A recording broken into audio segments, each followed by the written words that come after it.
10 वर्षापासून फरार असलेला आरोपी अखेर पोलिसांच्या जाळ्यात। धारणी पोलिसांनी केलेल्या प्रभावी कारवाईमुळे 2015 पासून फरार असलेला अपहार आणि फसवणुकीचा आरोपी गजाआड आला आहे।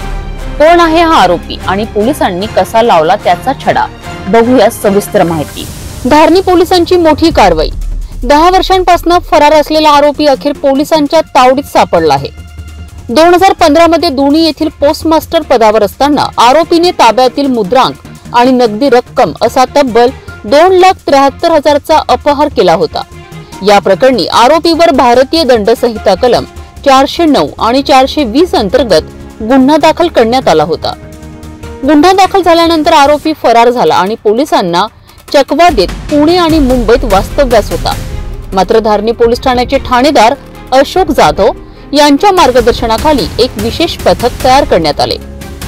सतीश झालटे, अनंत हंकारे, नितीन बोरसिया, मोहित आकाशे, जगत तेलगोटे आणि रितेश देशमुख यांच्या पथकाने कौशल्यपूर्ण तपास करत आरोपीला अखेर अटक केली आहे।